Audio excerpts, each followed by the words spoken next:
I have just finished filming and recording the great Ninth Symphony, his final one, with Schiller's famous Ode to Joy, sung by chorus and soloists in the last movement.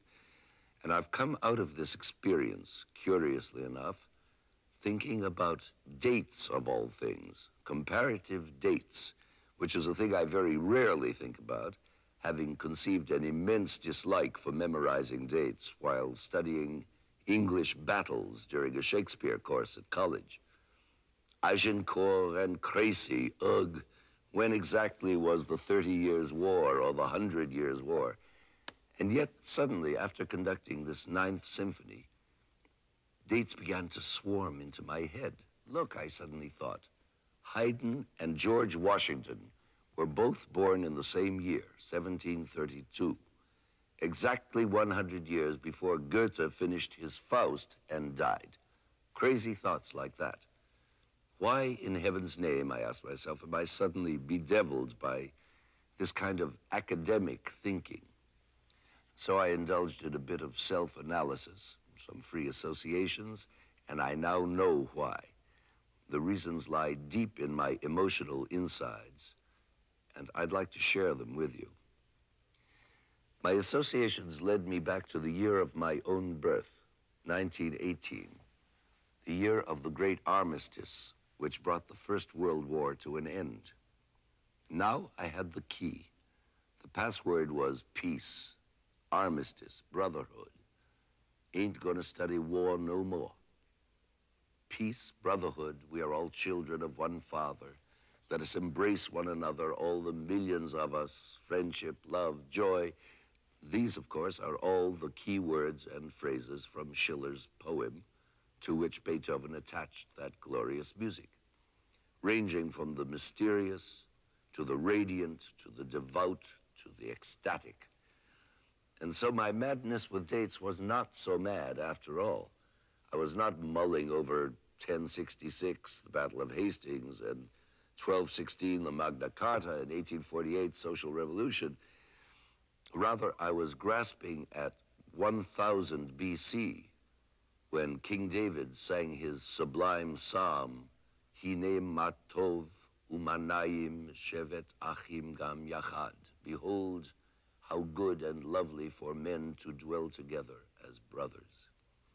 And grasping at 400 BC, when Aristophanes wrote his inspired anti-war comedy, The Peace, and 800 BC, when the prophet Isaiah promised us that men will beat their swords into plowshares and the lion will lie down with the lamb.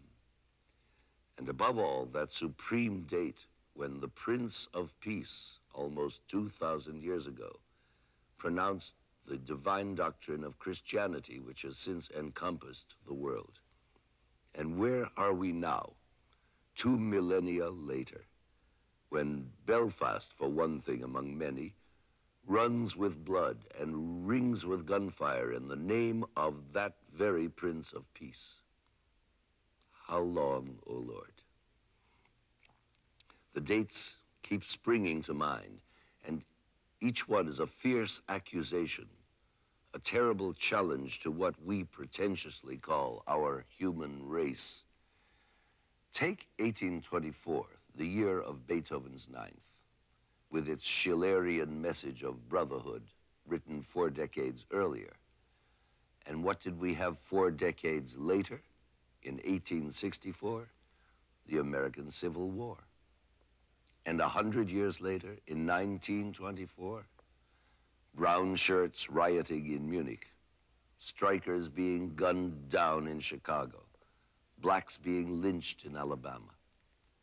And in 1974, 150 years later, was that bloody end in Vietnam something we can call peace? Did it bring brotherhood? Yes, the brotherhood of the boat people, of ever-increasing thousands of desperate refugees.